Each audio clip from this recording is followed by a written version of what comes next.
from by leaving a comment below. If you enjoy this video, don't forget to like and subscribe. Have a wonderful day.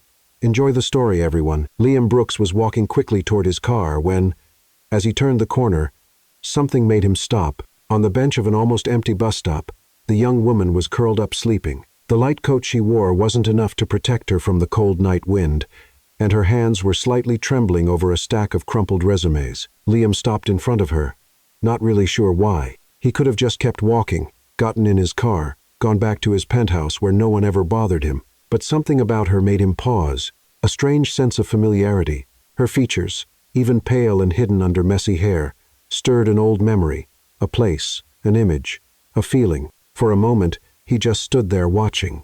His heart was beating faster for no logical reason. Liam, known for his almost mechanical emotional control, was standing in front of a complete stranger and didn't know why. In a quiet gesture, he took off the thick wool coat he was wearing and gently laid it over the girl's shoulders. She didn't wake up. She stayed asleep, exhausted. Maybe she couldn't even feel the cold anymore. The resume slipped slightly from her hands, and he gently put them back in place. Liam hesitated for a few seconds and then, on impulse, pulled a small music box from his pocket.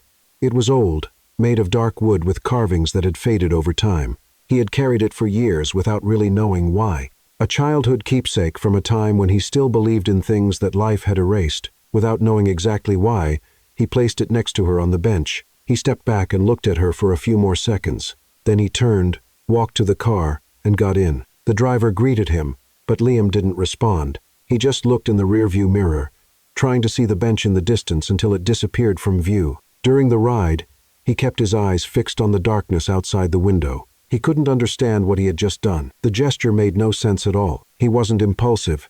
He wasn't emotional. He wasn't the kind of man who got moved by a glance or a sleeping face. But something about that girl had touched a forgotten string inside him. A muffled sound. An echo of something he couldn't name. Back in his quiet apartment, when he sank onto the sofa, he noticed the missing weight of his coat on his shoulders. He closed his eyes. He saw her again, sleeping, her fingers clutched around the papers, her breath shaky, the music box beside her, and then he thought, "Who are you?" And yet, Liam had the strange, deep feeling that it wouldn't be the last time he saw her. Meanwhile, the loud noise of the bus pulling in made Sophia jump awake, nearly falling off the bench. She blinked several times, trying to organize the confused thoughts swirling in her head. Where was she? Oh, right, the bus stop. She had fallen asleep waiting for the last bus of the night, after another long, frustrating day of failed job interviews. But something was different, very different. First, she wasn't cold anymore. A heavy and incredibly soft coat was draped over her shoulders, carrying a masculine scent she'd never smelled before. It was a sophisticated mix of wood and spices that, for some strange reason, made her feel protected and safe. "What?" Sophia murmured, touching the fine fabric. It was clearly expensive. The kind she only saw in the windows of fancy stores downtown. The ones she never dared to enter for fear of embarrassment. Then her eyes locked on the object next to her on the bench. A small, dark wooden music box with delicate carvings that seemed to tell old stories. Sophia felt a chill run down her spine, and not because of the cold night air. "I've seen this little box before," she whispered to herself, picking it up with trembling fingers. The surface felt smooth and familiar under her touch, as if her hands already knew every curve, every detail. But how did it end up here? The bus honked impatiently, and the driver shouted through the open window. "You getting on or what, miss?" "I don't have all night." Sophia jumped up, almost tripping over her own feet. Yes, sorry." She quickly gathered her crumpled resumes, still wearing the mysterious coat and holding the music box like it was a treasure. As she stepped onto the bus, she almost slipped on the wet steps. "Careful there, young lady," grumbled the driver, a burly man with a thick Boston accent. "Now this ain't no amusement park. Sorry, sir. It's just that well, it's a long story." Sophia laughed nervously as she searched her pocket for coins to pay the fare. She found the exact amount, as if it were a small miracle. She sat on a seat near the window, still holding the music box tightly. The bus rumbled along Boston's bumpy streets, but Sophia barely noticed the motion. All her attention was focused on the object in her hands. Carefully, as if handling something sacred, she opened the lid of the box. Immediately, a soft and melancholic melody began to play. The first notes hit Sophia like lightning, making her heart race in a way she couldn't explain. Tears began to fill her eyes without warning. They weren't tears of sadness, but of something much deeper and harder to describe. It was as if that music touched a part of her soul that had been asleep for years. An overwhelming sense of familiarity surrounded her, as if that melody were part of who she was, a missing piece of her identity lost to time. "Why am I crying?" she murmured to herself, wiping the tears away with the back of her hand. "It's just a song." But it wasn't just a song. It was much more than that. It was like those notes were the key to a locked door in her memory, a door she didn't even know existed. Blurred fragments of images danced in her mind. A large cold place, other children, a dark-haired boy who always made her laugh. "Next stop, Commonwealth Street," the driver announced, interrupting her thoughts. Sophia quickly closed the box, as if that could hold back the emotions she didn't understand. The coat was still wrapped around her shoulders, giving her a warm, comforting hug she didn't want to let go of. When she finally arrived at the small apartment she shared with 2 roommates, Sophia tiptoed inside so she wouldn't wake anyone. Laura, her roommate who worked the night shift at a hospital, had left a note on the fridge. "Sophia, there's leftover pizza in the oven, and stop blaming yourself about the interviews. You'll get there." Sophia smiled for the first time that day. Laura always knew what to say to cheer her up. She grabbed a cold slice of pizza and sat at the small kitchen table, still wrapped in the mysterious coat with the music box in front of her. "Okay, let's break this down," she said out loud, as she often did when she needed to organize her thoughts. "First, I woke up with a designer coat that definitely isn't mine. Second, I found a music box that makes me cry for no reason. Third, I might be going crazy." She laughed at herself. She'd always had the habit of talking to herself when she was confused or nervous. Her roommates had gotten used to hearing monologues coming from her room. Sophia opened the box again, letting the melody fill the apartment's silence. This time, she was able to control herself better, although the feeling of familiarity remained strong. "All right, little mystery box," she said, looking at the object as if it might respond. "Do you want to tell me how you ended up in my life? Because I'm pretty sure I didn't buy you, and my current budget does not allow for fancy gifts to myself." The box, of course, didn't answer, but Sophia was sure there was a story behind all of it. Someone had placed that box beside her, the same person who had left the coat, but who and why? She examined the coat more closely. It was clearly a man's coat made of a fabric she couldn't even pronounce. There was an inner label, with a brand she'd only seen in fashion magazines, Armani. Her eyebrows rose so high they nearly disappeared under her bangs. "My goodness," she whispered, "whoever left this must have more money than I'll see in my entire life." Sophia got up and carefully placed the music box inside her backpack, along with the crumpled resumes. Tomorrow would be another day of job hunting, and she had a strange feeling that this little box might bring her luck. It was silly, of course, but after the terrible day she'd had, she was willing to believe in anything that might change her luck. Before going to bed, Sophia held the coat close to her chest for a moment, breathing in the comforting scent. Whoever it belonged to, she hoped to thank them in person someday. It's not every day someone receives such a kind and unexpected gesture from a complete stranger. Across town in his quiet penthouse, Liam Brooks stood by the large window of his apartment, unable to get the image of the sleeping young woman on the bench out of his mind. He didn't know her name. He didn't know her story. But something about her had awakened a curiosity he hadn't felt in years. And while Boston slept around them, 2 lives that had briefly crossed paths in the dark of night were starting to intertwine in ways neither of them could yet imagine. Liam Brooks adjusted his tie for the 3rd time that morning, a small unconscious gesture that revealed an unusual kind of nervousness. Seated at his polished mahogany desk on the top floor of Brooks Enterprises, he tried to focus on the quarterly reports spread out in front of him, but his mind kept drifting back to the night before. His secretary, Evelyn, an efficient woman in her early 52nds, who had worked with him for over a decade, walked into the office carrying a tray of coffee and a daunting stack of documents. "Mr. Brooks," she said, using the professional tone all employees adopted when speaking to him, "your morning meetings start in 15 minutes. The finance team is waiting in the conference room." Liam nodded without looking up from the papers. "Thank you, Evelyn, and cancel my lunch with Henderson. I'm not in the mood for his bad jokes today." Evelyn hesitated for a moment. In all her years working with Liam, she had rarely seen him this distracted. "Is everything all right, sir? You seem different today." "I'm fine," he replied, finally looking up at her. "Just tired." But the truth was, Liam hadn't slept well. The image of the young woman on the bus stop bench remained vivid in his mind, as if it had been burned there. Something about her had stirred up old memories, fragments he usually preferred to keep buried. The morning meetings went as they always did. Nervous employees presenting charts, Liam asking pointed questions that put everyone on edge, and an overall atmosphere of tension so thick it could be cut with a knife. No one dared joke or relax around him. It had been that way for years. Third quarter numbers show a 3% drop, said Bradley, the finance director, adjusting his glasses nervously, but we believe that with the measures we've implemented— Bradley, Liam interrupted, his voice cold and precise. 3% might not sound like much to you, but that's millions in lost revenue. What exactly is your plan to recover that loss? The man swallowed hard, and Liam could almost hear the sweat dripping from his forehead. It was always like this, respect mixed with fear, efficiency masked by tension.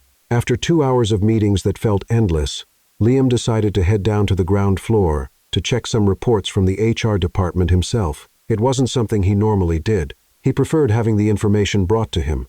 But that day he felt an unusual restlessness. The elevator slid silently down the building's 30 floors. And when the doors opened in the lobby, Liam saw the usual morning rush. Busy executives, delivery workers, visitors waiting at reception, and then he saw her. At the front desk, a young woman was handing an envelope to the receptionist. She wore simple clothes, a slightly wrinkled white blouse, and a black skirt that had seen better days. Her brown hair was tied back in a messy ponytail, and she held an old synthetic leather folder that looked like it had been through many battles. Liam's heart almost stopped.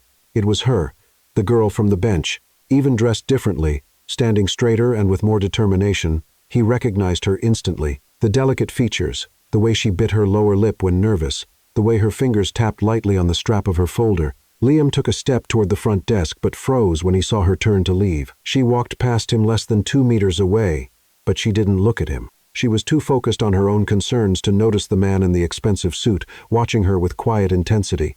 "Thank you," he heard her say to the receptionist. "I hope you'll consider my application."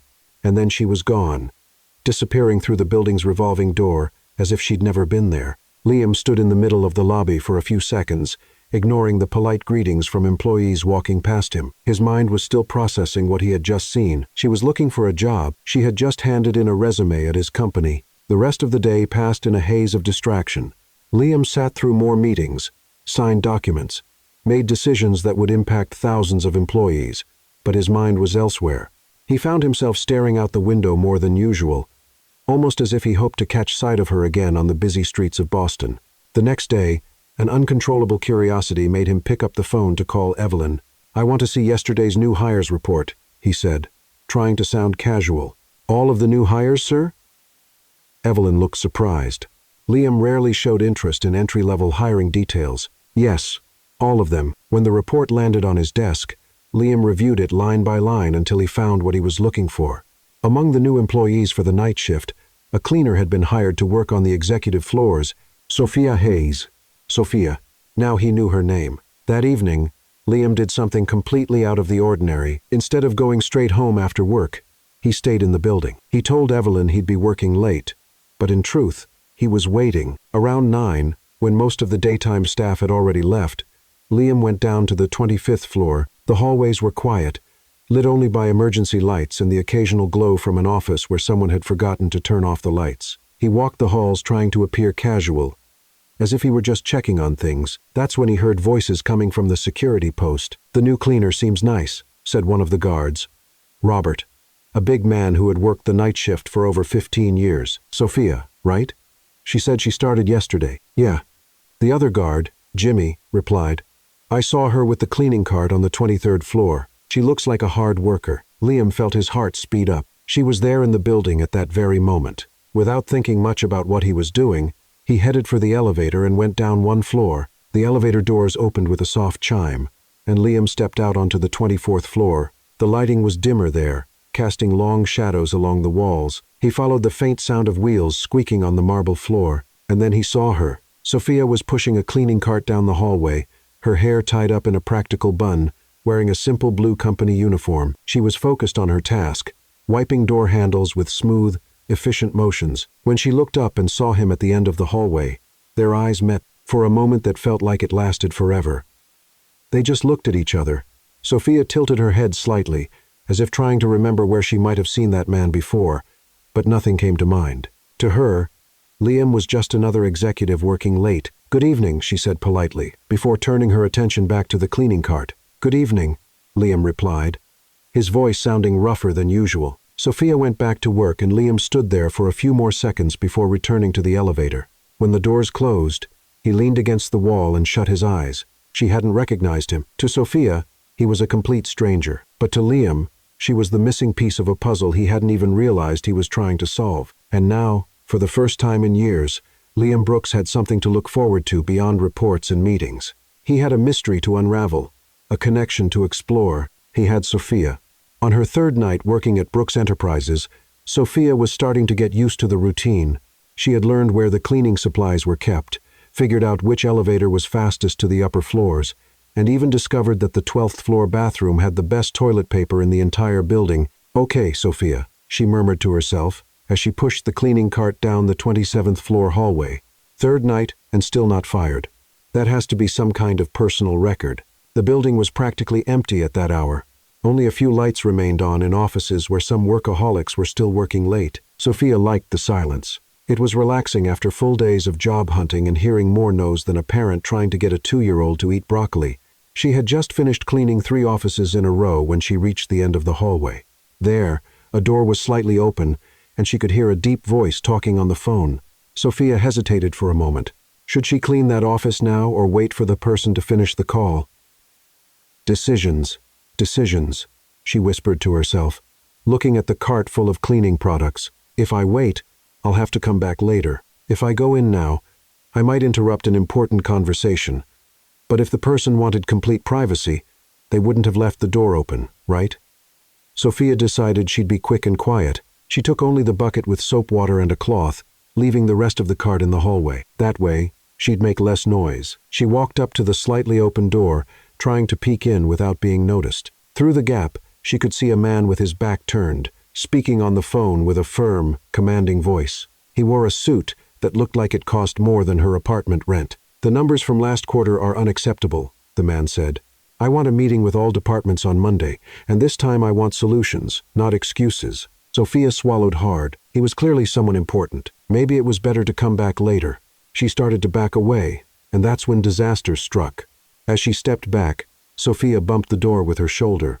It opened a little wider with a sharp creak. The sound startled her, and she lost her balance. The bucket of soapy water slipped from her hands like it had a life of its own. What happened next felt like it played out in slow motion, like one of those movie scenes where everything goes wrong at once. The bucket flew in a perfect arc, dumping its entire contents directly onto the shoes of the man on the phone. Sophia froze. She didn't breathe, didn't blink, didn't move. She was like a bronze statue in the middle of the office. Except bronze statues don't blush from embarrassment. The man stopped speaking mid-sentence. Slowly, like a predator spotting prey, he turned around.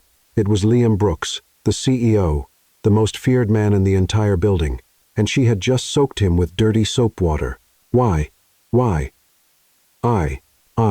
Sophia stammered, feeling like the floor might open up and swallow her whole. "Mr. Brooks, oh my goodness."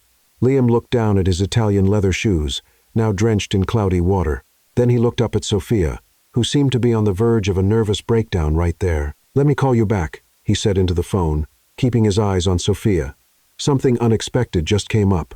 Sophia went into full panic mode. She dropped to the floor and started trying to dry his shoes with a cleaning rag, which only spread more water across the marble floor. "I'm so sorry, Mr. Brooks. Sorry, she said frantically, rubbing his shoes. "I'll fix this. I have special soap, vinegar, baking soda, holy water. If you're religious, whatever you need." Liam looked down at the young woman, who was practically kneeling at his feet, trying desperately to undo the damage. It was both a ridiculous and touching sight. There she was, the girl from the bench, the same person who had been on his mind for days, now in total panic because of his wet shoes. "Holy water?" he asked, and Sophia paused for a second. "Well, I don't have it with me right now, but I can get some," she said quickly. "My neighbor, Mrs. Martha, always has some. She says it's good for everything, from blessing a new home to getting rid of bad luck." And looking at the situation, I definitely need to get rid of some bad luck. Then something completely unexpected happened. Liam Brooks, the man who hadn't smiled in years, The CEO, who made employees nervous just by being in the elevator, felt the corners of his mouth begin to lift. It was a small smile, almost unnoticeable, but it was there. For the first time in years, someone had made him smile, truly smile. Sophia was still on the floor trying to dry the floor with the now soaked rag. "I can pay to have the shoes cleaned," she said. "It might take me 6 months, but I'll do it. Or I can work overtime for free. Or I can, well, I'm out of good ideas at this point." "Stand up," Liam said softly. Sophia stopped talking and looked up. "Sir?" "Stand up," he repeated. "It's all right." "All right?" Sophia slowly stood up, still holding the wet rag. "Mr. Brooks, I just turned your shoes into a kiddie pool. How is that all right?" Liam watched her for a long moment. She stood there in her wet uniform, hair falling out of its bun, holding a dripping cloth, and yet there was something about her that fascinated him. The way she didn't hesitate to speak her mind even in such an awkward moment. The way she tried to fix things instead of running away. "They're just shoes," he finally said. Sophia blinked several times, like she wasn't sure she'd heard him right. They're just shoes, Mr. Brooks. Those shoes probably cost more than 3 months of my salary. And I can buy another pair," Liam replied, keeping his tone calm. But I got your shoes all wet," Sophia insisted. "And I soaked your floor and interrupted your important call. And," she paused to catch her breath, "and I probably broke about 15 company rules all at once." Liam took a step back from the puddle, making a splashing sound with his wet shoes. The sound made Sophia shrink in embarrassment all over again. "What's your name?" he asked. "Sophia," she answered automatically. "Sophia Hayes. And before you ask, yes, that's my real name. And no, I don't usually spill water on my bosses. This is definitely a first for me." "Sophia," Liam repeated, testing how the name sounded in his voice. It was exactly how it had appeared in the hiring report, but hearing it from her lips felt different. "How long have you been working here?" 3 days, Sophia said, wringing the cloth nervously. "And depending on how mad you are, those might have been my only 3 days." Liam studied her for a moment. She was different from any employee he'd ever interacted with. There was no forced obedience, no paralyzing fear that he was used to seeing. Sophia was nervous, yes, but she was also sincere, authentic, and that was something he hadn't encountered in a long time. "Are you new to the cleaning staff?" he asked. "New to cleaning, new to not splashing important people, new to pretty much everything," Sophia sighed. "But I'm learning, and I promise next time I'll keep the bucket far away from anyone in an expensive suit." Liam nodded slowly. "Well, Sophia Hayes," he said, "I suggest you finish cleaning this floor and maybe be more careful with the buckets." Sophia blinked, confused. So I'm not fired." "You're not fired. Are you sure? Because I can leave right now if it makes things easier for you." "No problem. No hard feelings. I'm sure." Sophia let out a sigh of relief so deep it seemed to empty her lungs completely. "Thank you, Mr. Brooks. Really, you're much nicer than people say." Liam raised an eyebrow. "What do people say?" Sophia froze again, realizing she'd said too much. "Well, nothing bad. Just that you're demanding and focused, and," she swallowed hard, "that it's best not to spill water on your shoes." For the second time that evening, Liam almost smiled. "Smart advice, right?" Sophia laughed nervously. "Well, I'm going to keep cleaning now, and I'll stay far away from any water buckets." She turned to leave but stopped at the door.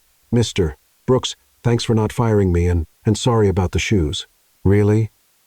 Liam watched her leave the office, listening to the creaky wheels of her cart rolling down the hallway. Then he looked down at his still wet shoes and shook his head. For the first time in years, Liam Brooks was genuinely curious about someone, and that someone was a clumsy cleaning lady who had no idea who he really was behind the title and the reputation.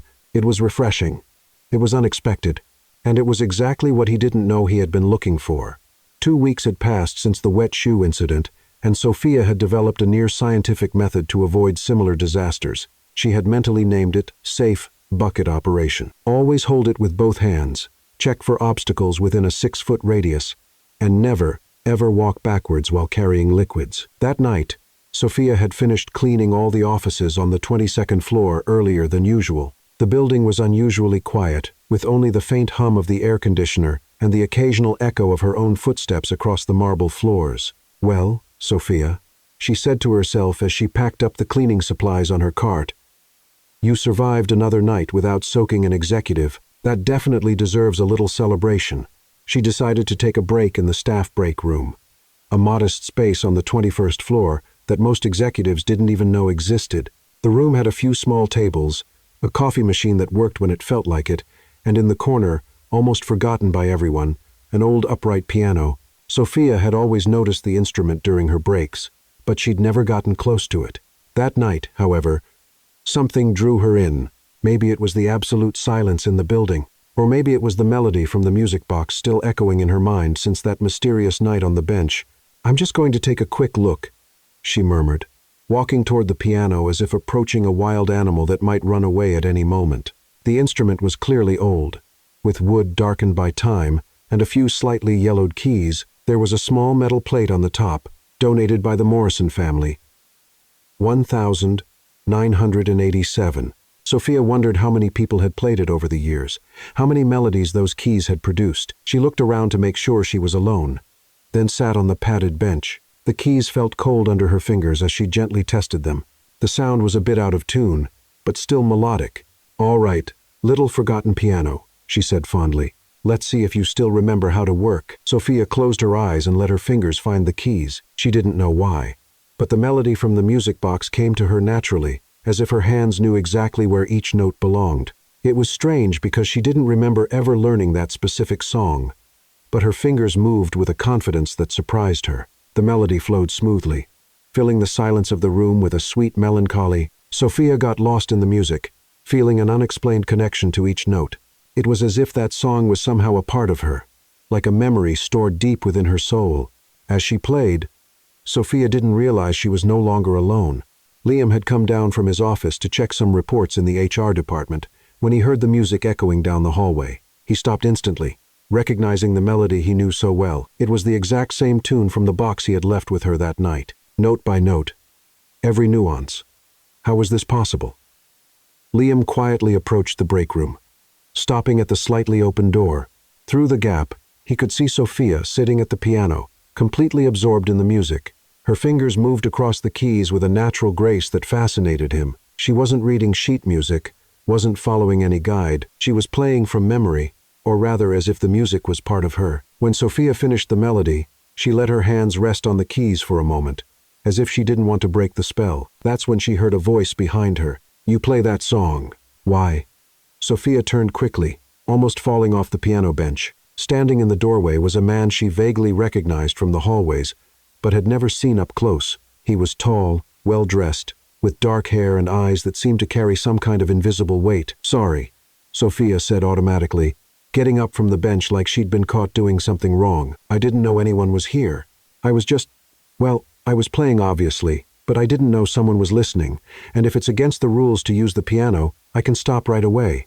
The man raised a hand, a small smile forming on his lips. "It's not against the rules. Actually, I think you're the first person I've seen play this piano in years." Sophia breathed a sigh of relief. "Oh, good. For a moment, I thought I was about to get fired for." "Well, it wouldn't be the first time I almost got fired for something unexpected." "About the song," he insisted, stepping into the room. "Why did you choose that specific melody?" Sophia hesitated, twisting her hands nervously. "To be honest, I don't know. It just came to mind. It's strange, but it's like my fingers already knew where to go. You know that feeling when something seems familiar even though you're sure you've never seen it before?" Liam nodded slowly. He knew that feeling very well. "Yes, I do. And where did you learn to play the piano?" "I learned when I was a child," Sophia replied, relaxing a bit. "There was a piano at the place where I grew up. One of the staff members taught me the basics. I'm not a professional or anything, but I've always liked to play when I need to think." "You play very well," said Liam sincerely. "I'm Alex, by the way." "Sophia," she replied, holding out her hand. "Sophia Hayes. I work the night cleaning shift." Liam shook her hand, noticing how small and delicate it felt compared to his. "Nice to meet you, Sophia Hayes. You work here too?" Sophia asked. "I mean, obviously you do. Otherwise, you wouldn't be here this late. But I've never seen you during my cleaning rounds." "I work in maintenance," Liam answered, choosing a half-truth. "Executive maintenance." "Oh, that's cool," said Sophia, sounding excited. "Must be interesting. I bet you know all the building secrets, like where the best coffee machines are, and which bathroom has the softest toilet paper." Liam laughed, a genuine sound that caught him by surprise. You could say that. And you? Do you play piano too? Sophia asked, gesturing toward the instrument. A little, Liam admitted, but not like you. You have a natural talent. Sophia blushed slightly. Thank you. That's kind of you to say, even if it's just to be polite. I'm not being polite, Liam said. I'm being honest. There was a comfortable silence between them for a moment, and then Sophia sat back down on the piano bench. Want to join me? This bench is big enough for two, and I promise not to play anything too complicated. Liam hesitated for a moment. When was the last time he'd sat casually with someone without schedules, reports, or business pressure? He couldn't remember. Why not? He said, sitting next to her on the bench. All right, Alex from Executive Maintenance, Sophia said with a playful smile. Let's see what you can play. Liam placed his fingers on the keys and began a simple, familiar melody. Sophia joined in, creating a natural harmony that blended perfectly with his main tune. It felt like they had played together many times before. Wow, Sophia said when they finished. We play really well together. It's like our styles match perfectly. Liam looked at her, studying her bright expression. They really do. Want to hear something funny? Sophia said, turning to face him. I have this strange feeling that we've met before. Not here at work, but somewhere else. Have you ever had that feeling with someone? Liam's heart beat faster. Yes, he said softly. It's an unexplainable feeling. Exactly, Sophia exclaimed. It's like déjà vu, but stronger. Like there's a story I should remember, but it's locked away somewhere I can't reach. They kept talking for over an hour, completely losing track of time. Sophia talked about her past jobs, her struggles finding work, and her hopes for the future. Liam, careful not to reveal too much about his real position, spoke about Boston, about music, and how life sometimes takes unexpected turns. It was the most natural and comfortable conversation Liam had had in years. Sophia had a way of talking that made him feel relaxed, like he could let his guard down and just be himself. She was funny without trying to be, smart without being full of herself, and genuinely kind in a way he had forgotten people could be. Wow, what time is it? Sophia suddenly asked, glancing at the clock on the wall. I can't believe so much time has passed. Time flies when you're having fun, Liam said, surprised to realize he truly had enjoyed himself. It really does, Sophia agreed, standing up from the bench. Well, Alex, it was a pleasure meeting you. I hope we get to talk again soon. I hope so too, Liam said, and for the first time in a long while, he actually meant it. As Sophia left the room, Liam stayed seated at the piano for a few more minutes. There was something about her that deeply intrigued him. The way she played that particular melody, the feeling of familiarity she mentioned, how naturally they talked. For the first time in years, Liam Brooks didn't want to avoid a human connection. He wanted to explore it, understand it, and more importantly, he wanted to find out who Sophia Hayes really was. In the days following their meeting at the piano, something changed in Liam Brooks's routine. For the first time in years, he found reasons to leave his top-floor office and head down to the lower levels of the building. There was always a logical excuse: checking the energy efficiency on the 22nd floor, inspecting hallway cleanliness, or reviewing nighttime safety protocols. Evelyn, his secretary, started noticing the odd pattern. Mr. Brooks, she said one morning, looking at his schedule, you've been going down to the lower floors a lot lately. Is there a specific issue I should know about? Liam adjusted his tie, a gesture Evelyn had learned to recognize as a sign of nervousness. Just making sure all operations are running properly, he replied, keeping his tone professional. A CEO should be familiar with every part of the company. Evelyn raised an eyebrow, but said nothing. In 15 years working for Liam, she had never seen him so interested in the operational aspects of the company. That evening, once again, Liam found himself going down to the 21st floor. It had become almost a routine: finish the official workday, wait for most employees to leave, and then look for Sophia. He found her in the break room, organizing her cleaning supplies while softly humming to herself. When she saw him, her face lit up with a genuine smile. Hi, Alex, she said cheerfully. Another executive maintenance inspection? Liam smiled, feeling slightly guilty about the lie. Something like that. And you? How was work today? Well, let me think, Sophia said, counting on her fingers.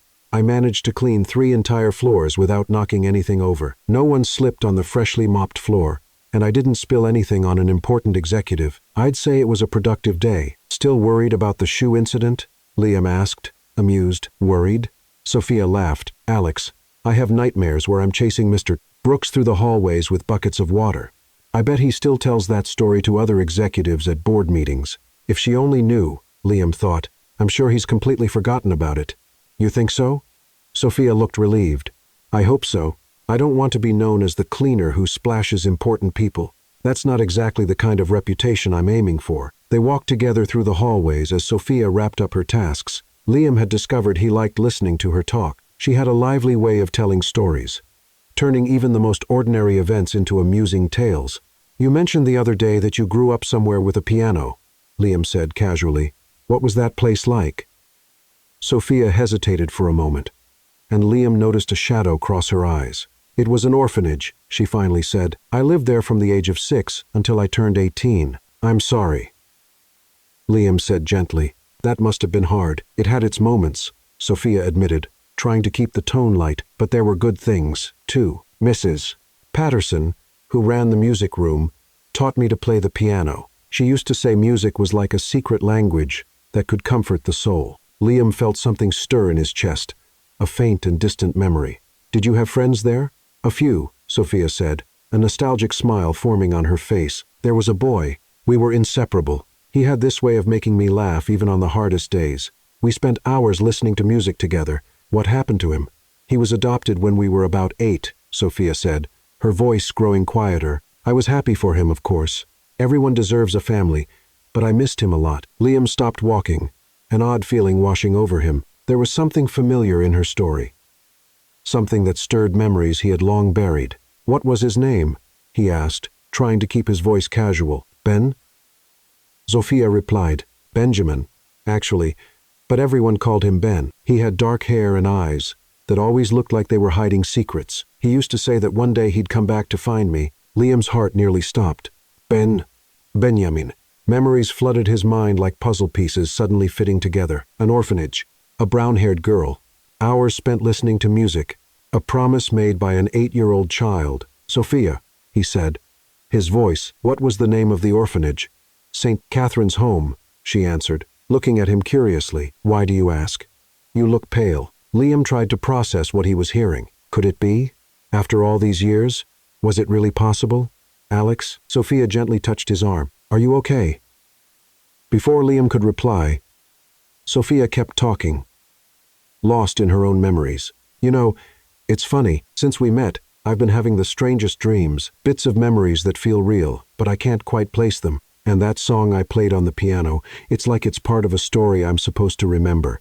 Liam looked at her, really looked at her for the first time. The delicate features, the expressive eyes, the way she bit her lip when she was thinking. How hadn't he seen it before? Sophia, he said softly, do you remember anything specific about Ben? A lot of things, she said, smiling sadly. He used to make up fantastic stories to distract me when I was upset. And he had this little music box we loved to listen to together. It was our special song. Liam's world seemed to stop. The music box, the same one he'd carried with him all these years, the same one he had left with her that night on the bench. What kind of music box? He asked, barely able to form the words. It was small, made of dark wood with delicate carvings. Sophia described, her eyes drifting into the past. It played the most beautiful melody, the same one I played on the piano the other day. Funny how some songs just stick to your soul, don't they? Liam knew he should tell the truth right then. He should reveal who he really was, both as the CEO and as Ben from her childhood, but the words just wouldn't come. How could he explain that he'd been unknowingly searching for her all these years? How could he admit that he had lied about his identity?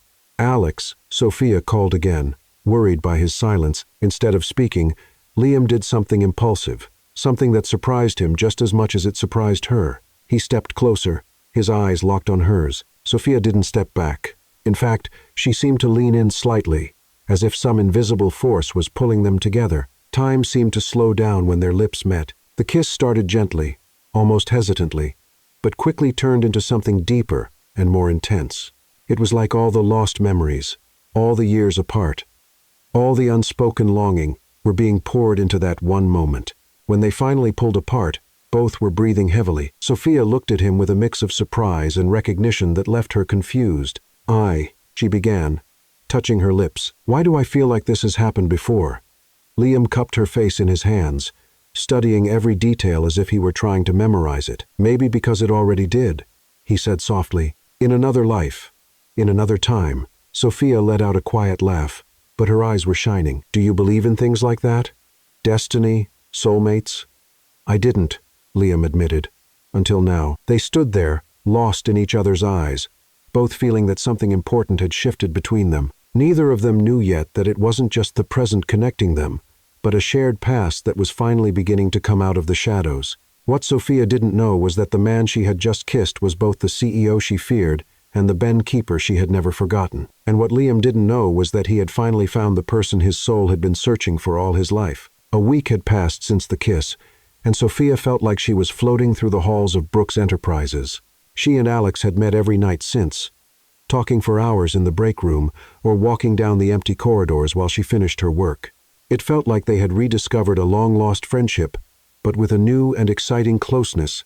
Laura, I think I'm in love, Sophia confessed to her roommate one morning as they sipped coffee in the small kitchen of their apartment. Laura, who worked night shifts as a nurse, looked up from her newspaper with one eyebrow raised. In love? Sophia Hayes.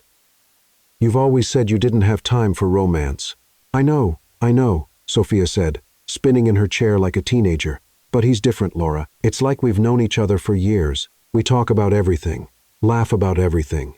And when we're together, time just disappears. And he works at your company in executive maintenance? Sophia replied, Alex is special.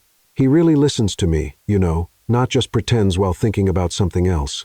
Laura smiled. Well, I'm happy for you. Just be careful where you're walking when you're daydreaming about him. We don't want you spilling another bucket of water on some important executive. Sophia laughed. That only happened once. And Mr. Brooks didn't even seem that mad. That afternoon, Sophia got an unexpected call from her cleaning supervisor, Karen. Sophia, sweetheart, Karen said in her raspy smoker's voice, I need you to cover the afternoon shift today. Jessica called in sick, and we've got an important meeting on the 30th floor that needs to be spotless. Sure, no problem. Sophia replied, What time do you need me there? 2. And Sophia, wear your newest uniform. This meeting's with the big shots. Sophia arrived at the building earlier than needed, excited for the change in her usual routine. She rarely worked during the day, so it would be interesting to see the building with more people around. Maybe she'd even run into Alex by chance. Karen met her in the lobby, holding a clipboard and looking more stressed than usual. Sophia, thank you for coming, she said quickly. I need you to clean room 3 amperes. It's one of the main meeting rooms right next to the CEO's conference room. Everything has to be perfect. Got it, said Sophia, grabbing her cleaning cart. Room 3 ampere, total perfection. I could do that with my eyes closed. And Sophia, Karen grabbed her arm. If you see any executives around, be discreet. They don't like being disturbed. Sophia nodded and stepped into the elevator. 30th floor. It was her first time going that high up in the building. The doors opened to reveal a luxurious hallway with thick carpets, artwork on the walls, and a stunning view of the city through floor-to-ceiling windows. Wow, Sophia whispered to herself. This place is fancier than some hotels I've stayed at. Well, hotel singular. And it wasn't that fancy. She found room 3 amperes easily, noticing the door was slightly open. Perfect. She could slip in, clean everything up quickly, and leave without bothering anyone. Pushing her cart down the hallway, Sophia hummed softly to herself, a tune she'd heard on the radio during her commute. She was in a good mood, thinking about how she'd tell Alex all about her little adventure on the executive floors of the company. Working 9 to 5, what a way to make a living. She sang quietly, pushing the door open a bit more. That's when her life changed completely. The room wasn't empty. In fact, it was full of men in expensive suits sitting around a large conference table, and at the head of the table, leading the meeting with an air of authority, Sophia recognized instantly, was Alex, but it wasn't Alex. Not the Alex she knew. This man looked the same, had the same voice, but everything about him was different. His posture was straighter, almost intimidating. His tone was cold and commanding, and everyone in the room treated him with a respect that could only mean one thing. I want those numbers reviewed by Monday, he was saying when he noticed Sophia standing in the doorway. No more delays or excuses. The silence that followed was absolute. Sophia felt like the ground had vanished beneath her feet. Her cleaning cart suddenly felt too heavy for her trembling hands. The bucket of cleaning supplies slipped from her grip, hitting the floor with a loud thud that echoed through the silent room. "Mr. Brooks," one of the executives said nervously, "it seems there's been a misunderstanding. Mr. Brooks." Liam Brooks, the CEO. Alex was Liam Brooks, the CEO. The man she had splashed with dirty water, the man everyone at the company feared, the man she had kissed thinking he was just a maintenance worker. Sophia looked at Liam and he looked at her. In his eyes, she saw guilt, fear, and maybe even desperation, but all she could feel was betrayal. Sophia tried to speak, but the words wouldn't come. Her hands were shaking so much, she could barely stand. "Sophia," Liam said, rising from his chair. But his voice sounded different, formal, distant, like she was just another employee who had made a mistake. But that was enough to break the trance Sophia was in. Tears began streaming down her face as the reality sank in. He had lied about everything. Who he was, what he did, why he was always around. "I'm sorry," she managed to whisper. But she wasn't apologizing for the bucket or for interrupting the meeting. She was apologizing for being so naive. Sophia turned and ran. She ran down the luxurious hallway. Her tears blurring the view, she ran to the elevator, pressing the button over and over, as if it would help her escape faster from the humiliation. Behind her, she heard Liam calling her name, but she didn't stop. She couldn't stop. She couldn't face him again, knowing it had all been a lie. When the elevator doors finally closed, Sophia collapsed against the wall, sobbing. How could she have been so foolish? How had she not seen it? The expensive suits, the confident way he spoke about the company, the way he always seemed to know everything. The elevator reached the ground floor, and Sophia ran straight to Karen's office. "I'd like to resign," she said, still crying. Karen looked up alarmed. "Sophia, you were on the 30th floor just 15 minutes ago. He made a terrible mistake," Sophia said, trying to steady her breathing. "I can't work here anymore. Sweetheart, whatever happened, I'm sure we can sort it out." "We can't," Sophia interrupted. "Trust me, it can't be fixed." She filled out the resignation forms with trembling hands, handed in her badge and uniform, and walked out of Brooks Enterprises without looking back. Meanwhile, on the 30th floor, Liam had ended the meeting abruptly. Leaving a room full of confused executives, he rushed down to the ground floor, but Sophia was already gone. "Where's Sophia Hayes?" he asked Karen, trying to keep his voice steady. Karen looked at him surprised. "Mr. Brooks, she just resigned. Said she made a terrible mistake and couldn't stay here anymore." Liam felt like he'd been punched in the stomach. "Did she say anything else?"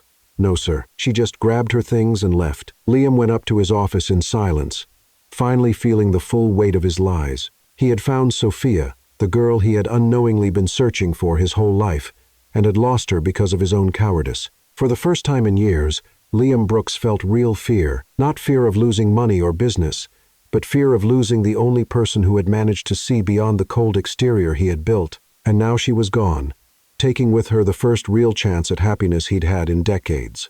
It had been 2 months since Sophia had run out of Brooks Enterprises, and Liam had buried himself in work with an intensity that even worried Evelyn, his secretary. Meetings started earlier, ended later, and he reviewed every report himself as if his life depended on it. "Mr. Brooks," Evelyn said one particularly long afternoon, "don't you think you should take a vacation? You've been working 16 hours a day?" "I'm fine," Liam replied automatically, not looking up from the papers. But he wasn't fine. He had tried to find Sophia through every possible means without coming off as a stalker. He discreetly checked with Human Resources, but she hadn't left a forwarding address. He had even driven around Boston neighborhoods where he thought she might be living, but it was as if she had simply vanished. During the day, he could distract himself with spreadsheets and contracts, but at night, when the building was quiet, Liam would often find himself going down to the break room where they had played piano together. He would sit at the bench and play the music box melody, hoping somehow it would bring her back. It was on one of those melancholic nights that Evelyn showed up at his door with a golden envelope. "Mr. Brooks, this came for you," she said hesitantly.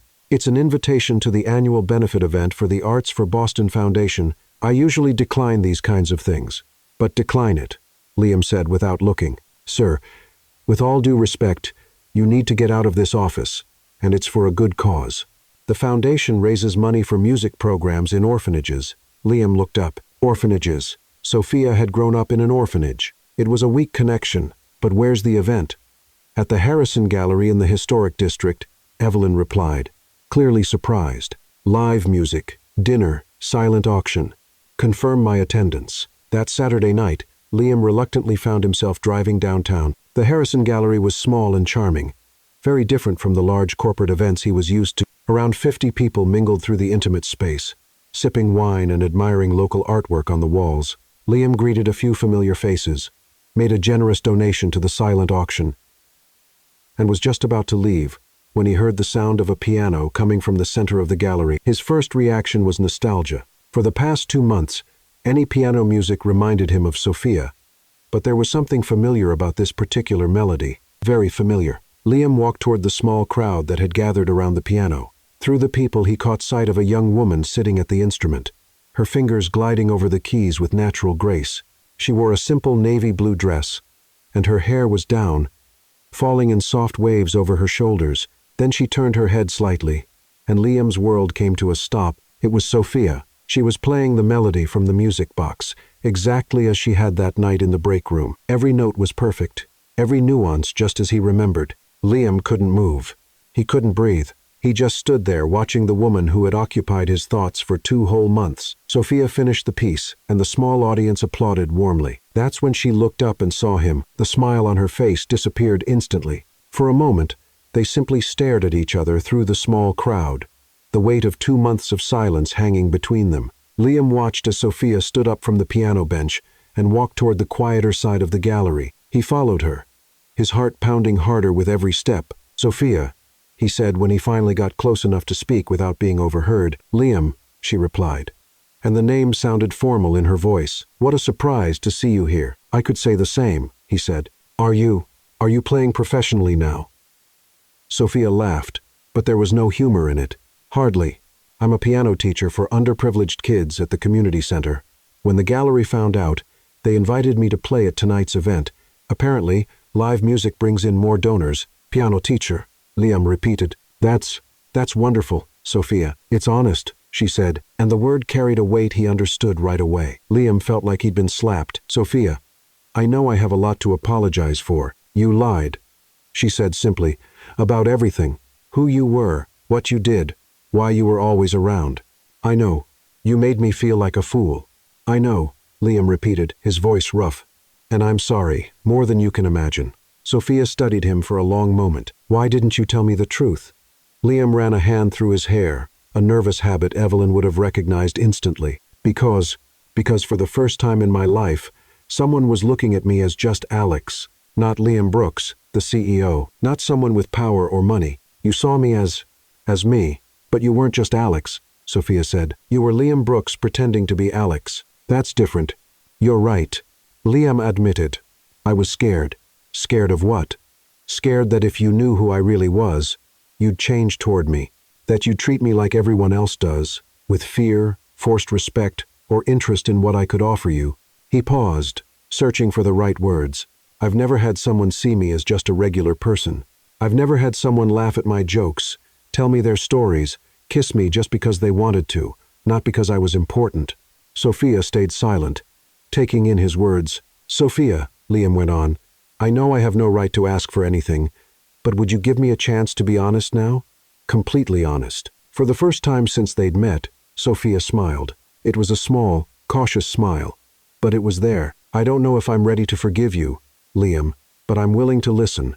Liam felt a wave of relief. "That's more than I deserve." "Much more," Sophia agreed, though there was a hint of humor in her voice. They talked for another hour, sitting on a small bench in the back of the gallery.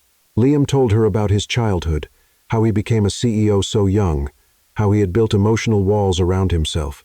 Sophia spoke about the past 2 months, how she found work teaching piano, and how she'd missed him despite the anger. "Sophia," Liam said as the evening came to an end, "I'd like you to come back to the company. I can offer you a better position, something in music therapy. Or no." Sophia gently interrupted. "Thank you. But no, people would say you're giving me special treatment because of personal interest, and they'd be right." Liam nodded, understanding. "Then, can we see each other outside of work, like regular people?" Sophia hesitated, then took his phone and typed in her number. "I promise not to disappear again," she said, "but that doesn't mean things will go back to how they were." "I understand," Liam said. "Can I start over?" Sophia looked at him, weighing his sincerity. I think everyone deserves a second chance, she finally said. Even lying CEOs. Liam laughed, a real sound of relief. Thank you, Sophia. I promise this time will be different. It better be, Sophia said, but she was smiling when she said it. When they parted that night, both of them knew things would never be the same. But maybe, just maybe, it could become something even better. In the 3 weeks that followed their reunion at the gallery, Sophia and Liam settled into a peculiar routine. They met 2 or 3 times a week for walks in Boston Common, lunch at small cafes, or just to sit on park benches and watch people go by. It felt strange, like they were getting to know each other for the first time. Liam was being carefully honest about everything from his food preferences to his obsessive habits. Sophia, in turn, kept testing this new version of him, asking direct questions and watching his reactions closely. So, Sophia asked one sunny afternoon as they walked along Newbury Street, "When you were a kid, what were you most afraid of?" Being forgotten, he answered truthfully. "And you?" "Being alone forever," Sophia said. "Funny how some fears never change, huh?" They stopped in front of a bookstore window, and Sophia pointed to a book about gardening. "Do you have plants?" "I have a rooftop garden," Liam admitted. "My one embarrassing confession is that I talk to the plants." Sophia laughed. "That's not embarrassing. I talk to my reflection in the mirror every morning. She's a great listener, never disagrees with me." It was in moments like that when Liam remembered why he had fallen in love with her. Sophia had a way of turning any situation into something light and fun. It was during one of those pleasant afternoons that Sophia's past decided to resurface in an unexpected way. They were sitting at a small cafe in the North End when Sophia heard someone call her name. She turned around and saw a tall man with blonde hair and a wide smile walking toward their table. "Sophia Hayes," the man exclaimed. "I can't believe it's you." Sophia stood up, surprised but smiling. "Greg Morrison. Oh my goodness, it's been so long." Liam watched as Sophia hugged the newcomer. Greg was clearly attractive with that easy charm Liam had never quite possessed. He wore casual but well-fitted clothes and had the kind of natural confidence that came from always being well received. "Greg, this is Liam," Sophia said, gesturing between the two men. "Liam, this is Greg. We grew up together at St. Catherine's." "Ah, the famous Liam," Greg said, extending his hand with a smile that didn't reach his eyes. "Sophia's told me about you." Liam shook his hand, noticing the firm and slightly prolonged grip. "Greg," he said politely. "Mind if I join you?"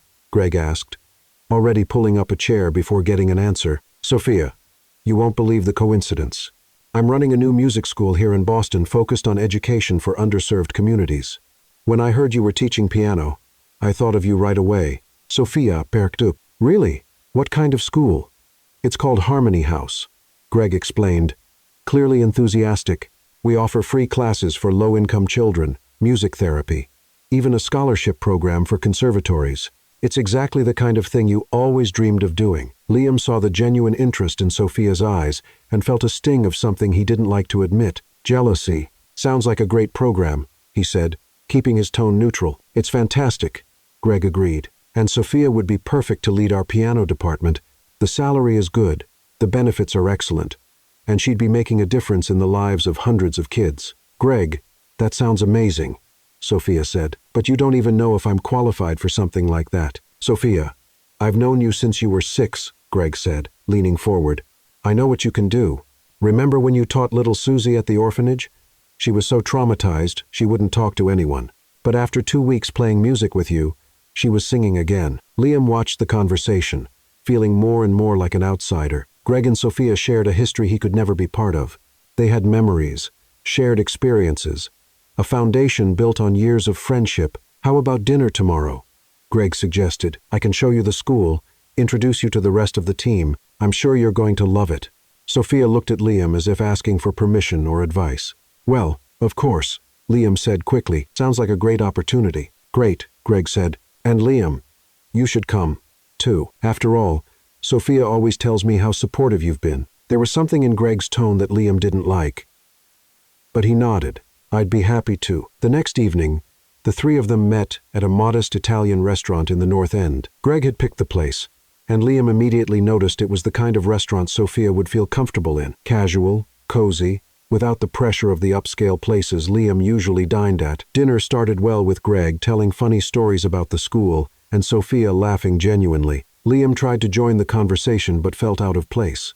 Greg and Sophia spoke a shared language of memories he couldn't understand. That's when Greg decided to make it personal. "You know, Sophia," Greg said, twirling pasta on his fork, "you've always been too independent for your own good. Remember when you turned down help from the Johnson family who wanted to adopt you? You said you didn't need rescuing." Sophia blushed slightly. "Greg, I'm just saying some things never change," Greg continued, looking directly at Liam. "You don't need a prince to save you, Sophia. Some people only care about flowers once they've already bloomed." The silence that followed was tense. Liam felt the blood rushing to his face, but kept his voice calm when he replied, "And some people think charity makes them worthy of something they'll never have," he said, his tone icy. Greg laughed, but there was no humor in the sound. "I guess the difference is that I've always been here. You just showed up." "Greg," Sophia said, clearly uncomfortable. Liam stood up from the table abruptly, his patience finally gone. "Sophia, let's go," he said, his voice low but firm. To his surprise and relief, Sophia stood up without hesitation. "Greg, thank you for the dinner and the offer," she said politely. "I'll think about the position." "Sophia, wait," Greg began, but she was already walking out of the restaurant with Liam. The drive was quiet, heavy with unspoken tension. Liam drove through the familiar streets of Boston, trying to process what had just happened. Greg had been right about one thing. He had come into Sophia's life late, but that didn't mean he didn't belong there. When they stopped in front of the modest building where Sophia lived, Liam finally broke the silence. "Sophia," he began, turning to look at her. His voice was thick with emotion, vulnerable in a way she had rarely heard. "I know all of this is strange. I'm strange. I haven't understood what's been happening to me since the first moment I saw you on that bench." Sophia looked at him, her eyes reflecting the glow of the streetlights. "I just know that you're the person I've been waiting for." "Even if I didn't know I was waiting," Liam went on, taking her hands in his, "I've never felt this good around anyone before. I'm not good with words, but it's you, Sophia. It's always been you." For a moment, Sophia just looked at him, studying his face in the soft light inside the car. Then, without saying a word, she leaned in and kissed him. It was a different kiss from the one they had shared before. That one had been discovery, surprise, unexplained chemistry. This one was a choice. It was Sophia saying without needing words that no matter what past she shared with Greg, no matter the complications or uncertainties, she was choosing Liam. When they pulled apart, Liam rested his forehead against hers. "Thank you," he whispered. "For what?" "For choosing me," he said, "even knowing how complicated I am." Sophia smiled, touching his face gently. "Liam Brooks," she said, "you might be a lot of things, but boring isn't one of them." Rain tapped insistently against the window of the small bedroom Sophia shared with her two roommates. It was one of those gray Boston afternoons that made you want to hide under a blanket with a cup of hot chocolate. Sophia had come home early from her piano lessons. 3 students had canceled because of the weather. "Well," she said to herself, looking around the messy room, "since I'm here, I might as well pretend to be a tidy person." She started by picking up the clothes scattered on the chair, then organized the sheet music piled on the floor. That's when she picked up her old backpack, the one that had been with her through the tough job hunting days, and realized how heavy it was. "Oh my goodness," she muttered, shaking the bag. "What am I carrying in here? Lucky rocks?" Sophia flipped the bag upside down on the bed, emptying everything out. Out came pens with no ink, crumpled papers, some old candy she had forgotten about, and in the middle of it all, a small box she didn't remember packing. It was a simple metal box, rusted with a latch that barely worked. Sophia picked it up carefully, feeling the weight of memories before she even opened it. "Where have you been hiding?" she asked the box as if it might answer. When she finally managed to open the latch, Sophia found a few childhood treasures she had saved from the orphanage. A small teddy bear missing one eye, some letters from other kids, and at the bottom, a faded photograph. Sophia picked up the photo with trembling fingers. It was a black and white picture, clearly old, showing 2 children sitting side by side on a wooden bench. The girl, with uneven braids and a toothy smile, was holding a small music box. The boy next to her, with messy dark hair and a wide, genuine grin, had one arm protectively around her shoulders. On the back of the photo, someone had written in childish handwriting, "Sophia and Ben, best friends forever, 1995. Sophia felt like the floor had disappeared beneath her feet. Her hands shook so badly she nearly dropped the picture. "No, it can't be," she whispered. Her voice barely a sound. She looked closer at the boy in the photo, the eyes, the shape of his face, even the way he smiled. His left cheek lifted just a bit higher. It was exactly how Liam smiled when he was truly happy. A flood of memories hit her mind like a dam had broken. She remembered the hours they spent hiding in the orphanage attic, listening to the soft melody of the music box Mrs. Patterson had given them. She remembered Ben making up fantastic stories to distract her when she cried for a family she had never known. She remembered how he always shared his pudding with her at dinner, even when she insisted she wasn't hungry. And then came the most painful memory of all. The day Ben's adoptive parents came to take him home. She remembered standing at the window, watching him get into the car with a beautiful family that promised to give him everything he deserved. Ben had turned and waved at her, shouting that he'd come back for her. She never saw him again. "Ben," Sophia whispered, tears beginning to fall. "My Ben." But there was a piece that didn't fit the puzzle. The name, Liam, wasn't Ben. Or was he?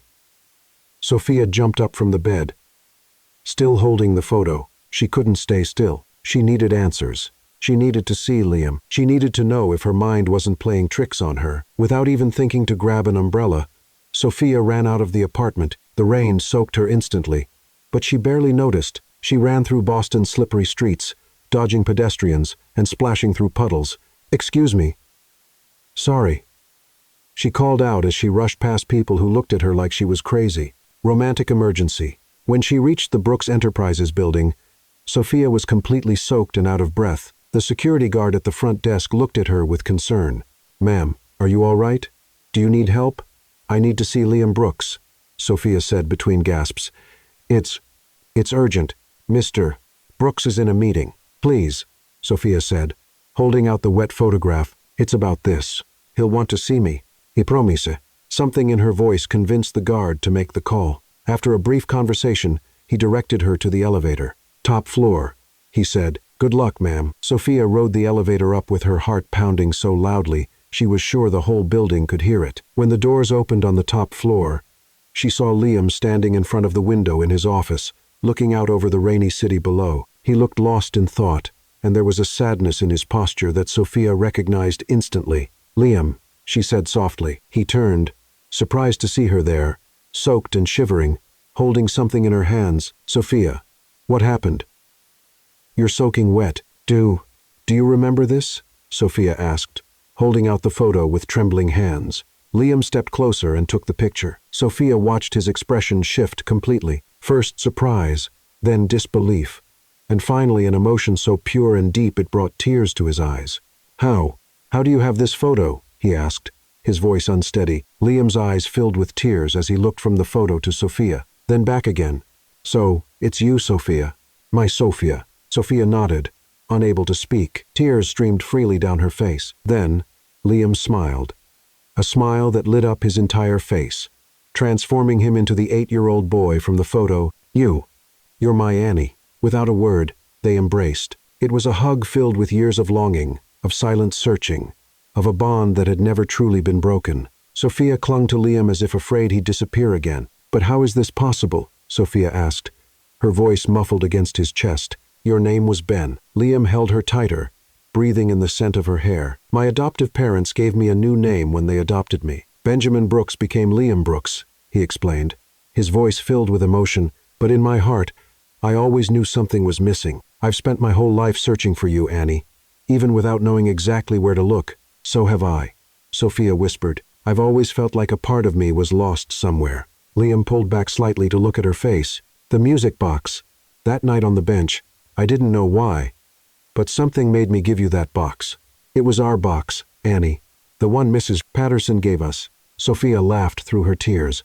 "And I played that song on the piano because my fingers remembered even when my mind couldn't." "Fate," Liam said, wiping the tears from her face with his thumbs. "Or maybe it's just true love that always finds its way back." At that moment, standing in the middle of Liam's office, soaked from the rain and from their tears, all the mistakes, fears, and lies of the past completely lost their meaning. The CEO who never smiled had found the girl who never stopped fighting. Ben had finally come back for his Annie, just like he had promised so many years ago. And this time, they would never be apart again. The next morning, Sophia woke up thinking it had all been a vivid dream, but when she looked at the nightstand and saw the faded photograph still there, she knew it was real. Ben had come back. Liam was Ben. And she finally understood why she had always felt connected to him since that first night on the bench. The phone rang around 10:00 the morning. "Good morning, Annie," said Liam's familiar voice, and Sophia smiled, hearing her childhood nickname. "Good morning, Ben," she replied, testing how it felt to say his original name out loud. "It still feels strange to think you're real." "I have a proposal for you," Liam said. "How about dinner tonight? I have something special planned." Sophia hesitated. "Liam, if it's one of those fancy restaurants where I have to decode the menu in French, I'm going to pretend I'm sick." Liam laughed. "Trust me, it'll be perfect. I'll pick you up at 7. "All right.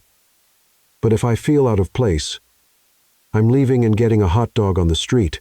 That evening, Sophia spent an hour trying to pick out something to wear. Nothing felt right for a dinner with a CEO, who also happened to be her childhood best friend and possible romantic interest. "Too formal," she said, tossing a dress on the bed. "Too casual. I don't know, just too much." She finally chose a simple navy blue dress, the same one she had worn at the gallery, where they saw each other again. When Liam arrived to pick her up, he drove toward a part of Boston Sophia didn't recognize. They stopped in front of a small Italian restaurant that looked closed. Liam," Sophia said, looking around, "I think your fancy restaurant is closed." "Actually," said Liam, stepping out of the car with a mysterious smile, "it's not." He led her to the entrance where a maitre d' was waiting for them. When the doors opened, Sophia was speechless. The entire dining room was empty, except for one table in the center. But it wasn't the table that impressed her. It was the walls decorated with old sheet music, candles scattered everywhere, creating a warm golden light, and in the center of the table, her favorite childhood music box. "Liam Brooks," Sophia said slowly, "you rented out an entire restaurant?" "Technically, I bought the whole dinner," he corrected. "And before you say it's too over the top, just remember, I've been your best friend for over 20 years. I'm allowed to do ridiculously romantic things." Sophia laughed, feeling her eyes well up with tears. "You were always dramatic. Even when we were kids." They sat down, and Sophia opened the music box. The familiar melody began to play, and she felt like she was being transported back to those days at the orphanage when music had been her refuge. "Sophia," Liam said after they finished the main course, "do you remember what I promised when I was adopted?" "You said you'd come back for me," Sophia replied, smiling sadly. "But we were kids, Liam. Kids make promises they can't keep." "Some promises just take longer to keep," Liam said, standing up from his chair, and then to Sophia's complete shock, he got down on one knee next to the table. "Liam, what are you doing?" she asked, her heart pounding. Instead of pulling out a velvet box, Liam took out a folded piece of paper written in her own careful handwriting. "Sophia Hayes," he said, his voice slightly trembling. "Or should I say, Annie, my best friend, my favorite person in the whole world." Sophia was already crying before he even finished the sentence. Liam unfolded the paper and read, "Do you want to live every day with me like it's our new beginning?" Sophia couldn't hold back her emotions. Tears streamed down her face. But she was also laughing, a mix of joy and disbelief. "Is this a marriage proposal?" she asked, her voice breaking with emotion. "It's a life proposal," Liam replied, his own eyes shining with tears. "It's a promise that we'll spend the rest of our lives making up for lost time and creating new memories." Without hesitation, Sophia slid down from her chair and knelt in front of him, holding Liam's face in her hands. "Benjamin Brooks," she said, using his full name, "it took you 20 years to keep your promise. Sorry for the delay," he said, smiling. Sophia kissed him then, a kiss full of every unspoken promise, all the years of waiting, and all the hopes for the future. It was a kiss that said yes before she even spoke the word. When they pulled apart, Sophia was still holding his face. "Yes," she said clearly, "yes. I want to live every day like it's our fresh start. But," she paused dramatically, "I have one condition." Liam looked a bit nervous. "What is it?" "I get to choose the ceremony music," Sophia said with a playful smile. "And it won't be anything traditional. It's going to be our song. The music box one." Liam laughed, a pure sound of relief and happiness. "I'll agree to any condition you want as long as you say yes." "Then it's official," Sophia said, still kneeling on the floor of the empty restaurant. "Sophia Hayes is going to marry Benjamin Liam Brooks." Who would have thought the girl who soaked the CEO's shoes would end up marrying him? "Technically," Liam said, helping her to her feet, "you've been marrying me since we were 6 years old. It just took us a while to figure it out.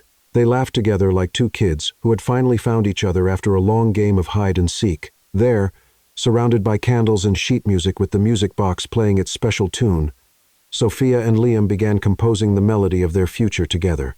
And this time, no one would tear them apart again. 3 months after the proposal at the restaurant, Sophia stood in front of the mirror in her bedroom, adjusting for the 10th time the simple veil that had once belonged to her piano teacher at the orphanage. "Mrs. Patterson, stop fussing with that veil," said Laura, her roommate, who was acting as maid of honor. "You're going to end up tearing it." "I can't help it," Sophia admitted, her hands trembling slightly. "Laura, I'm getting married in the little church where I grew up to my childhood best friend who also happens to be a millionaire CEO. If that's not a reason to be nervous, I don't know what is." "It's a reason to be happy," Laura corrected her, adjusting the flowers in Sophia's hair, "and a reason to stop pinching yourself. You're getting all red." Outside, Sophia could hear the sound of children laughing and chatting.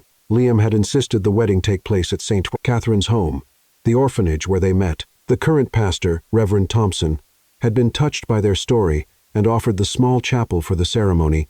"Sophia," called a familiar voice from the hallway. "Can I come in?" "Come in, Clara." Clara Jenkins, Sophia's friend from her job-searching days, entered the room holding a simple bouquet of daisies and white roses. "Oh my goodness, Sophia," Clara said, her eyes filling with tears. "You look radiant." "I'm trying not to throw up from nerves," Sophia confessed. "Does that count as radiant?" "Definitely," Clara laughed. "And just wait until you see how nervous your groom is downstairs. He's already adjusted his tie like 15 times. Sophia smiled, feeling some of the butterflies in her stomach settle down. It was comforting to know Liam was just as nervous as she was. The small chapel at the orphanage had been decorated with simplicity and love. White ribbons and wild flowers adorned the wooden pews, and at the altar, simple candles created a warm, welcoming atmosphere. There was no luxury or extravagance, just love and hope, filling every corner. The guests were few but special. Laura and Clara, a few close friends of Sophia's, Evelyn, Liam's secretary, and Liam's adoptive parents, Michael and Grace Brooks. They had immediately embraced Sophia as family, insisting she called them Mom Grace and Dad Michael. And seated in the front pews were a dozen children from the orphanage, all dressed in their best clothes, holding simple musical instruments. When the moment came, Sophia heard the familiar tune of the music box, only this time, it was being played by a small group, some children with recorders, others with triangles and xylophones, all playing with sweet concentration. "It's your time, dear," said Grace Brooks, who had insisted on walking Sophia down the aisle since she had no parents to do the honor. Sophia took Grace's arm and began walking down the small aisle. She wore a simple white satin dress she had found at a second-hand shop, but it had been altered with such care that it looked like it had been made just for her. When her eyes met Liam's at the altar, Sophia felt like the whole world made sense. He stood there in his simple but elegant tuxedo, holding the original music box, the very one he had left with her that night on the bench. His hands trembled slightly, and Sophia could see tears of emotion in his eyes. "Wow," Liam whispered when she reached the altar. "You look, wow. Is that your official statement?" Sophia asked, laughing softly, "Because I can ask the Reverend to repeat the vows if you want to elaborate." "You are the most beautiful woman I've ever seen," Liam said, correcting himself, "and the funniest and the most amazing and—" Okay, Sophia interrupted, smiling. "Save some sweet words for the official vows." Reverend Thompson, a kind 60-year-old man who knew their story, began the ceremony with a voice full of emotion. "Dear friends," he said, "we are here today to witness something truly miraculous. A love that began in childhood was separated by time and distance, but found its way back. During the vows, both Sophia and Liam cried openly. They had written their own promises, and the words were simple but deep. "I promise," Sophia said, holding Liam's hands, "to be your best friend, your adventure partner, and your favorite person to talk to about totally random things at 3:00 the morning. "I promise," Liam replied, "to protect your heart the same way you protected mine when we were kids. And I promise never to lie about who I am again, because with you I can simply be Ben." When the Reverend asked for the rings, Liam opened the music box. Inside, where the little ballerina used to be, were 2 simple gold rings. "With this ring," Liam said, sliding the band onto Sophia's finger, "I promise you my heart, my life, and all my tomorrows." "With this ring," Sophia replied, I promise you that our story is only just beginning. By the power vested in me, Reverend Thompson declared, I now pronounce you husband and wife. Liam, you may kiss your bride. The kiss was gentle, full of promises, and a joy that seemed to overflow. The orphanage children clapped and shouted with happiness. And even Evelyn was quietly wiping away tears. During the small reception in the orphanage garden, Sophia noticed Clara chatting animatedly with someone. As she got closer, she saw it was Greg who had shown up to greet her and congratulate the couple.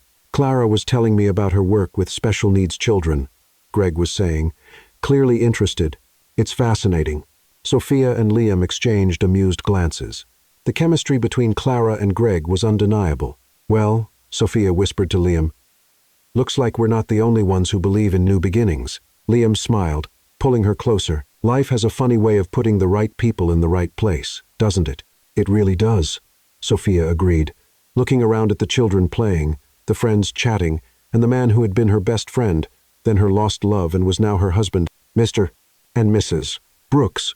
One of the orphanage children said, tugging at their hands, are you going to have kids like us? Sophia and Liam laughed, looking at each other with that perfect understanding only people who've known each other a lifetime can share. Who knows? Sophia said, squeezing Liam's hand. The future is full of possibilities. And as the sun set over Boston, Sophia and Liam danced for the first time as husband and wife to the same melody that had connected two young hearts so many years ago.